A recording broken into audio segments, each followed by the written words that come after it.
अस्सलाम वालेकुम दोस्तों, अज तुहानूं दिखावांगे अलसी दी पिन्नियां दोस्तों, सर्दियों की सौगात।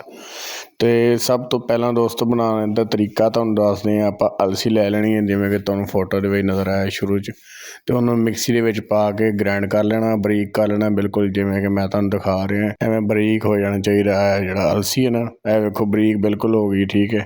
तो उस तो बाद दोस्तों आपां लैना है गंदम दा आटा, ਉਹਨੂੰ ਵੀ ਬਿਲਕੁਲ ਬਾਰੀਕ ਕਰ ਲੈਣਾ, ਗਰਮ ਕਰਕੇ ਡਰਾਈ ਰੋਸਟ ਕਰ ਲੈਣਾ ਇਹਨਾਂ ਨੂੰ ਸਾਰਾ ਕੁਛ ਨੂੰ। ਅਤੇ ਐਂਡ 'ਤੇ ਆਪਣਾ ਡਰਾਈ ਫਰੂਟ ਦੇ ਵਿੱਚ ਦੋਸਤੋ ਆਪਣਾ ਆ ਗਿਆ ਕਿਸ਼ਮਿਸ਼ ਆ ਗਈ ਹੈ, ਅਤੇ ਮੂੰਗਫਲੀ ਆ ਗਈ ਹੈ, ਠੀਕ ਹੈ। ਉਸ ਤੋਂ ਬਾਅਦ ਆ ਗਈ ਆਪਣੀ ਗਿਰੀ ਆ ਗਈ, ਅਤੇ ਦੂਸਰਾ ਉਸ ਤੋਂ ਬਾਅਦ ਆਪਣਾ ਇੱਕ ਗੁੜ ਲੈ ਲੈਣਾ ਥੋੜ੍ਹਾ ਜਿਹਾ, ਕਿਲੋ 2 ਕਿਲੋ ਜਿੰਨੀਆਂ ਤੁਸੀਂ ਪਿੰਨੀਆਂ ਬਣਾਉਣੀਆਂ ਚਾਹੁੰਦੇ ਹੋ।